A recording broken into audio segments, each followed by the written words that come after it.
The winter of 1880 arrived in Dakota Territory 63 days early. The first blizzard hit on October 15th, not a warning shot, not a light frost, but a full wall of snow that buried fence posts to their crossbars before nightfall. By December, drifts in the railroad cuts outside Huron had climbed past 40 feet. Single-story buildings vanished entirely. The Northern Pacific suspended service along entire lines, not for a week, not for a month, but for most of the next 5 months. That winter killed people, slowly, as fuel ran short, as food ran low, as the gap between what a standard wood-frame homestead could hold and what the temperature outside demanded grew wider and wider every night. And sitting at the edge of a half-dead town site in Spink County that winter was a building that nobody wanted.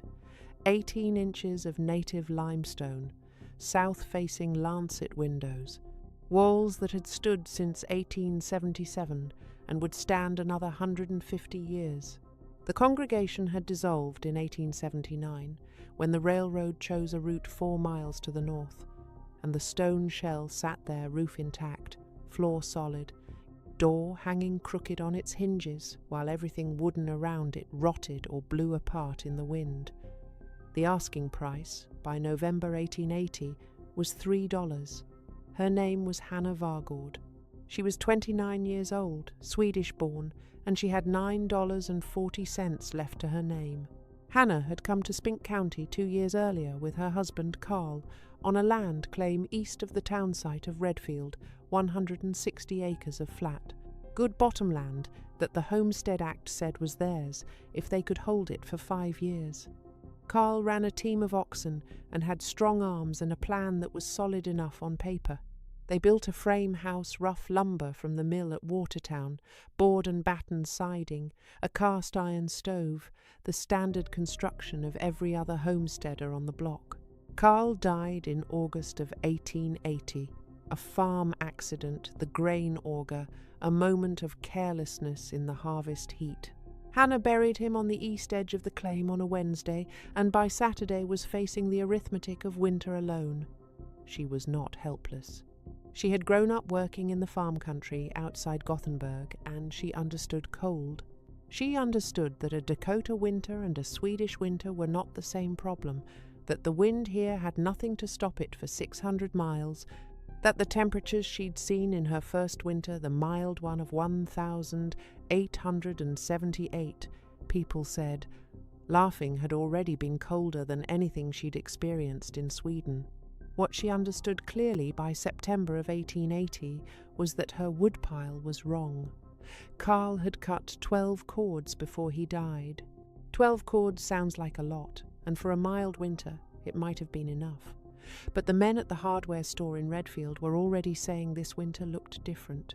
The old-timers were talking about the geese leaving 6 weeks early. The river had iced over by October 1st for the first time any of them could remember. 12 cords for a board and batten frame house with no insulation, a cast-iron stove burning at full draw all night. Hannah worked the numbers and kept arriving at the same answer. She'd run out sometime in February. The alternative was not going back east. She had her land claim.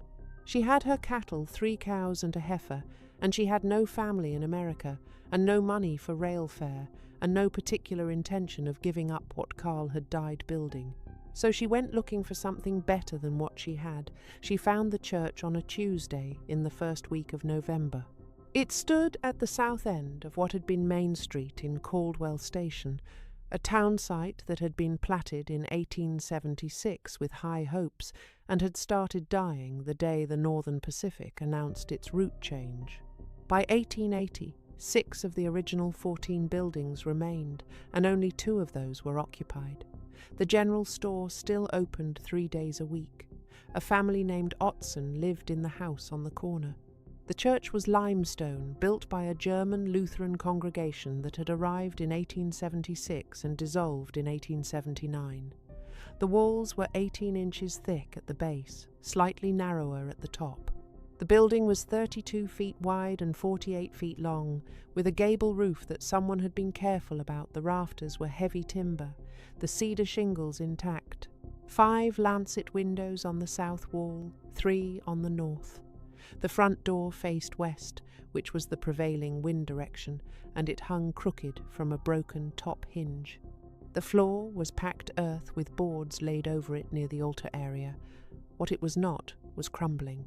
That word came from Nils Forsgren, who ran the hardware store and who owned the building through a series of tax default transactions that even he couldn't fully explain. The stone had some surface weathering on the southeast corner. One window was cracked. The door hinge needed replacement. By any reasonable assessment of a masonry structure, the building was sound. Nils wanted it gone from his books. $3, he said. He'd have paid to have someone else deal with it. Hannah paid $3. The people of what remained of Caldwell Station had opinions about this. Nils himself led the commentary.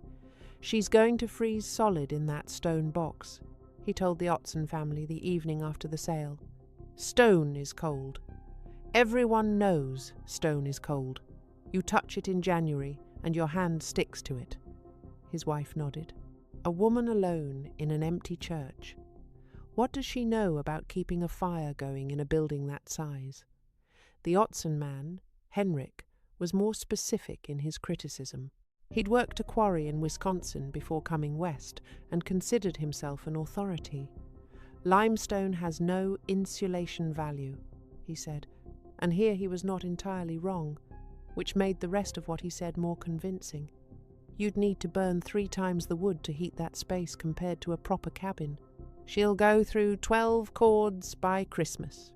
He predicted, with some confidence, that she would be back at Nils Forsgren's door by January, asking to buy back her old claim shanty. She heard all of it. Redfield was not a large county. Word travelled. What she did not do was argue.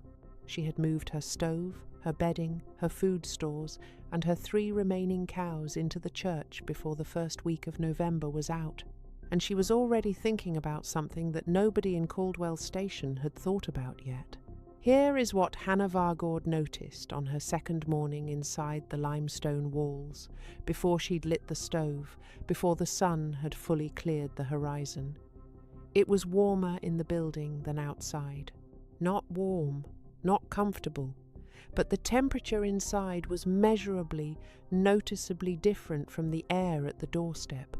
She'd stepped outside to tend the horses at dawn. It was 4 degrees Fahrenheit that morning, the first real cold of the season, and when she stepped back inside, the building was holding something close to 22 degrees Fahrenheit without a fire burning. She'd left the stove banked overnight, a slow burn, not enough to feel warm. But the stone walls had been absorbing that heat for the 4 days since she'd moved in, and they were giving it back. She stood in the middle of the floor and thought about this. 18 inches of limestone is not good insulation. Henrik Ottson was right about that. The R value of solid limestone, the measure of how much a material resists the passage of heat, runs around R2, 5 to R3 per 24 inches of stone. A decent modern insulated wall runs R13 to R20. By the standard measure of resisting heat flow, the limestone walls were barely better than nothing. But insulation is only 1/2 of a building's thermal behaviour. The other half is storage. Limestone weighs approximately 155 pounds per cubic foot. 1 square foot of 1 8-inch wall contains roughly 232 pounds of stone.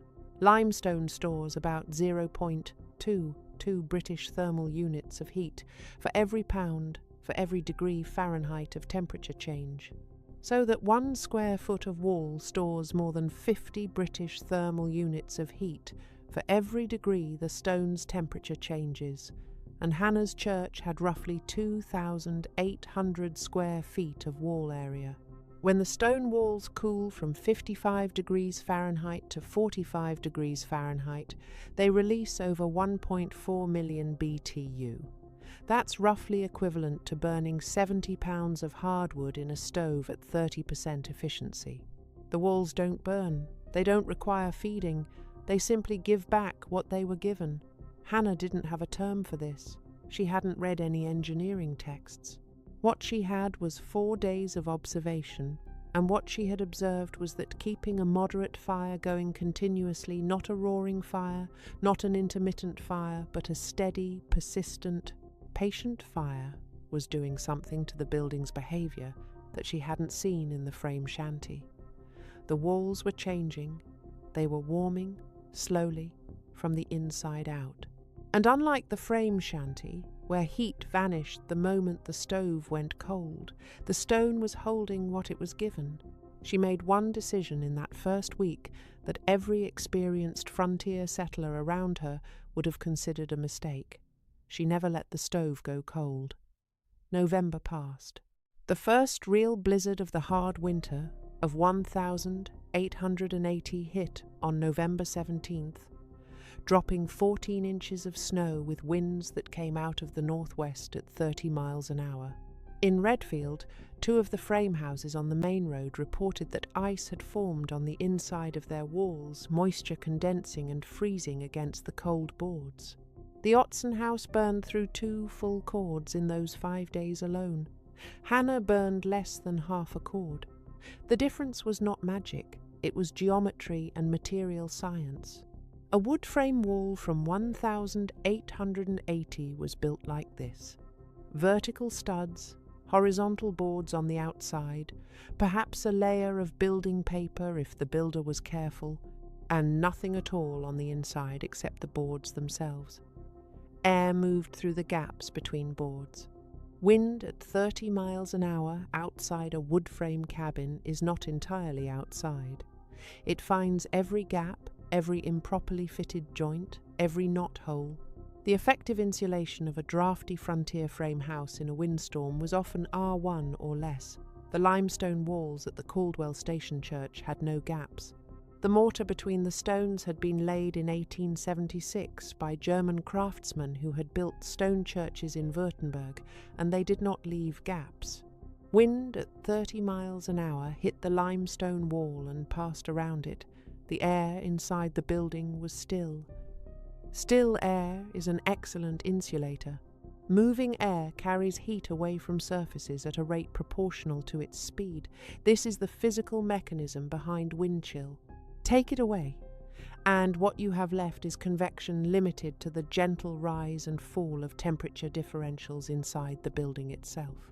Hannah's stone box, for all its lack of insulation value in the laboratory sense, was also entirely airtight in a way that no board and batten frontier shanty could manage.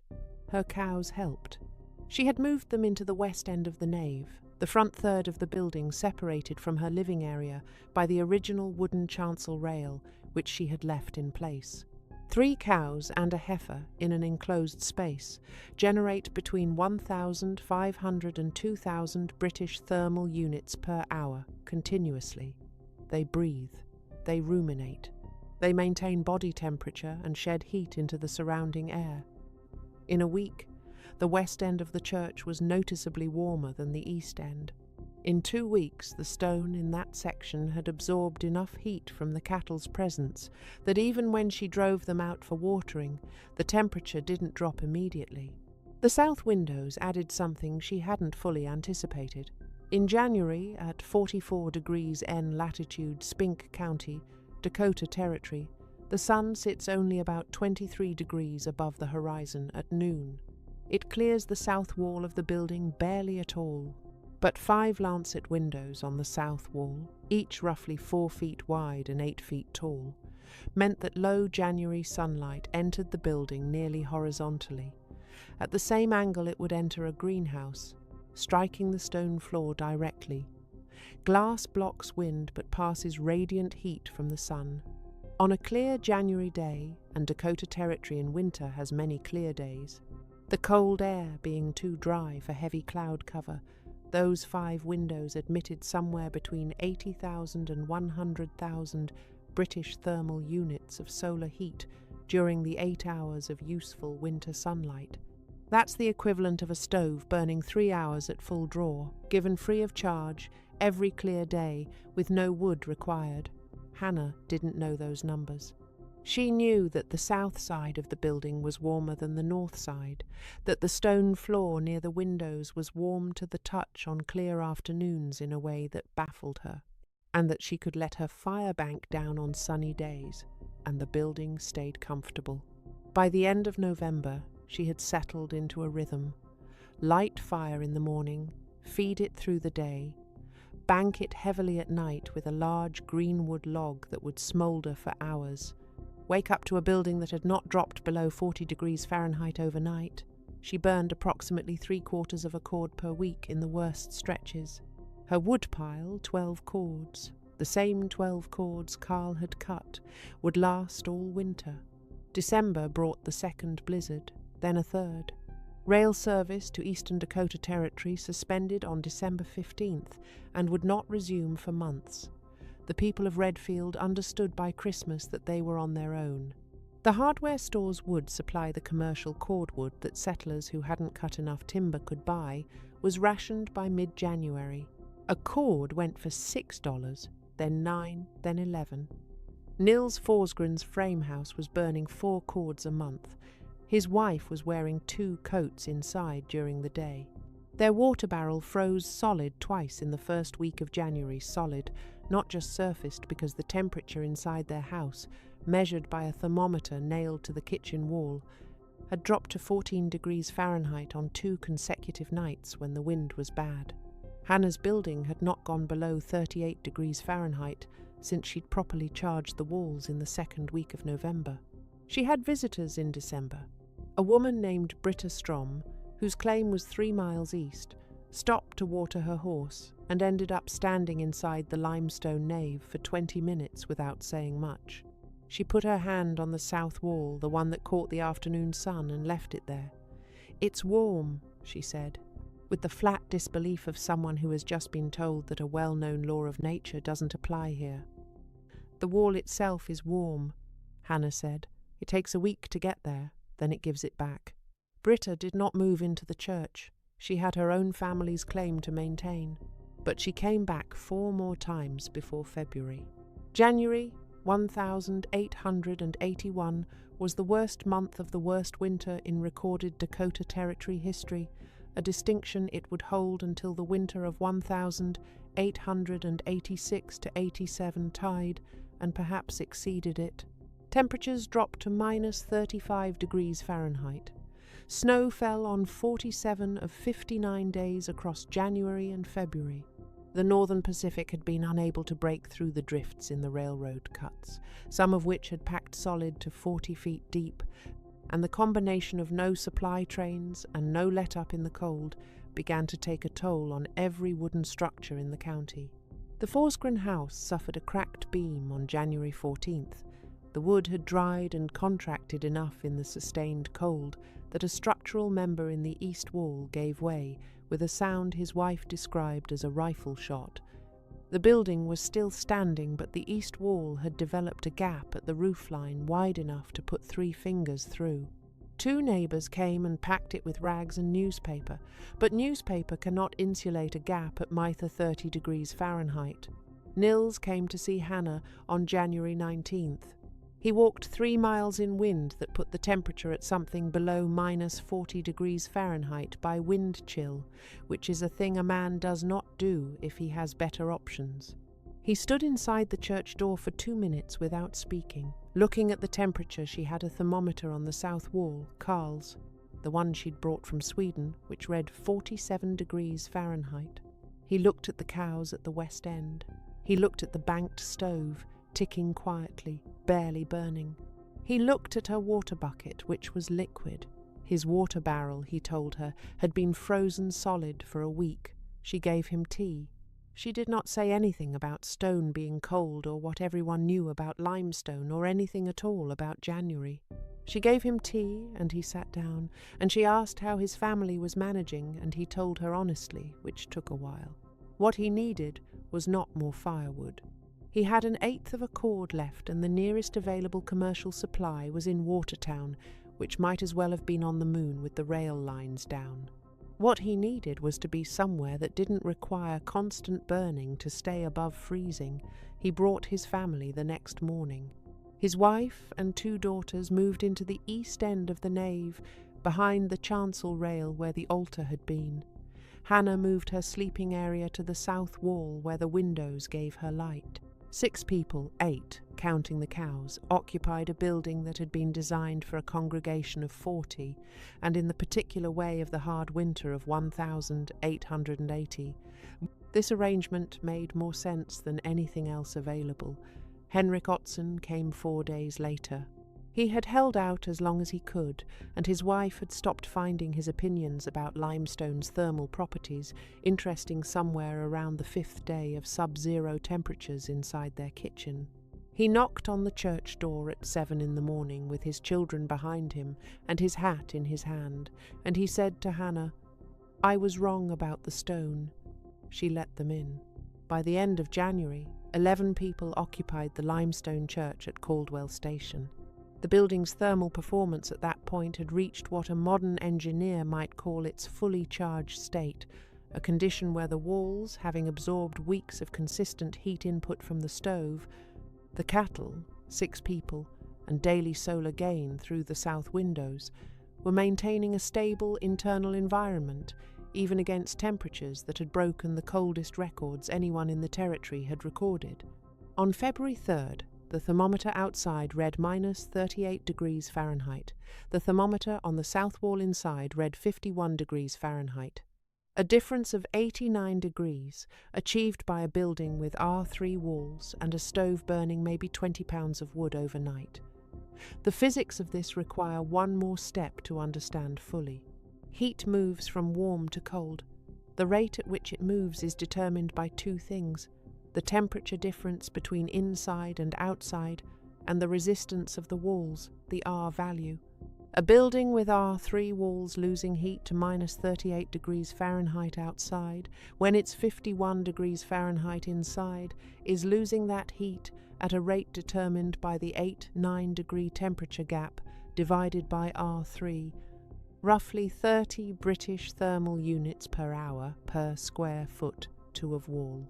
With 2,800 square feet of wall area, the building was losing heat at around 84,000 British thermal units per hour. A standard wood stove at full output might produce 40,000–70,000 British thermal units per hour. But the heat loss number is the building's thermal demand. And that demand stays the same whether you meet it with a roaring stove burning wood at maximum rate, with banked overnight coals supplemented by body heat from 11 people and 4 cattle, or with stored heat from 2 feet of stone that has been absorbing fuel for 3 months. 11 people generate roughly 5,500 British thermal units per hour of body heat. 4 cattle generate another 2,000 British thermal units per hour. The stove, even banked, contributed 10,000–20,000 British thermal units per hour. The south windows on clear days contributed 10,000–12,000 British thermal units per hour during daylight. Add those together, and on a clear, cold day, the building was meeting most of its thermal demand without the stove burning at anything close to full draw. The standard frame houses around them were different in one fundamental way. They had no storage. When the fire banked down at night, the air inside cooled within minutes because the thin wooden walls held nothing. Every morning required relighting a fire in a nearly frozen room and burning hard for 2 to 3 hours just to get the space back to livable. The fuel consumption was front-loaded, desperate, and inefficient. The limestone church required patience. The first week of continuous firing to charge the walls was the expensive part, the part that looked wasteful to an outside observer. After that, the walls worked for you. The hard winter of 1880–81 released its grip slowly. February brought 4 more blizzards. March brought 2. The Northern Pacific didn't manage to break through to eastern Dakota Territory until late April, meaning that from mid-December to late April, approximately 135 days, the settlements in Spink County were entirely on their own. The Forsgren family's house was damaged beyond repair. 2 of the windows had cracked from the thermal stress of cycling between the cold exterior and whatever warmth the fire could generate inside, and the east wall required substantial rebuilding in the spring. They moved into a relative's house for the summer. The Ottson house had fared somewhat better structurally, but had burned through its entire fuel supply and most of a neighbour's by March, and the family had spent the last 3 weeks of winter largely at the church regardless. Hannah Vargaard had 5 cords of wood left when the temperature finally, in the middle of April, climbed above freezing and stayed there. She had started with 12. In 7 months of winter, including the worst sustained cold in Dakota Territory's recorded history, she had burned 7 cords. The frame houses around her had burned their winter wood supplies in 3 to 4 months, and then started burning furniture, fence posts, and in 2 cases, the structural lumber from outbuildings. Her cattle were alive, all 4. The church had stayed above freezing every single night from November through April. Her water had not frozen. Her food stores in the stone-walled cellar she dug under the floor in the east end of the nave had not spoiled. She filed for her homestead patent in the spring of 1882, having completed the 5-year residency the Homestead Act required. The claim was approved. The 160 acres on the bottomland east of Redfield became legally, permanently hers. She stayed at Caldwell Station for the rest of her life. A small notation in the Spink County records from 1,883 lists. A property improvement at the old Caldwell Station church site, the addition of a permanent sleeping loft, a proper chimney flue, and the installation of a new front door, this one hung with 3 hinges and facing south. She left the south windows exactly as they were. What happened in that limestone building during the winter of 1880-81 is not a story about luck or coincidence. It's a story about a specific, measurable, physical phenomenon that human beings have understood in practice far longer than they have been able to explain it in formulas. The Romans built with stone. Medieval European builders chose thick stone walls for their cathedrals and monasteries, not primarily for structural reasons. Timber could carry the load, but because the massive walls moderated temperatures. In the coldest months, the walls of a stone abbey felt warm to the touch compared to the outside air, because they had been absorbing the combined heat of hundreds of bodies, candles, and cooking fires for weeks. In summer, the walls felt cool, because they had absorbed the cool of the night and released it slowly through the hot afternoon. This principal thermal mass wasn't named until engineers started writing equations around it in the 20th century. The Puebloans built with stone and adobe and oriented their structures to catch winter sun 2,000 years before anyone called it passive solar design. Medieval, Finnish and Russian builders stacked stones around fireplaces and let them absorb a day's worth of fire and release it over 24 hours. A Russian masonry stove built properly requires only 1 firing per day, uses roughly 75% less wood than a cast iron stove run continuously, and maintains room temperature for hours after the fire goes out. Hannah Vargaard didn't know any of those names. She knew that the wall was warm when she put her hand on it, that the building didn't drop below freezing at night, and that 7 cords of wood had gotten her through 135 days of the worst winter anyone in Dakota Territory could remember. The people who built homes after her in Spink County went back to frame construction. It was cheaper, faster, and more familiar. The thermal performance was worse, and every severe winter confirmed it. The stone church at Caldwell Station was still standing as a farm storage building as late as 1940, having outlasted every frame structure in the immediate area by decades. Every passive solar home built since the 1970s uses the same physics. Every modern masonry heater, every trombe wall, Every earthen construction technique that architects now call innovative is a version of what 155 pound per cubic foot limestone does when you heat it steadily and trust it to give the heat back.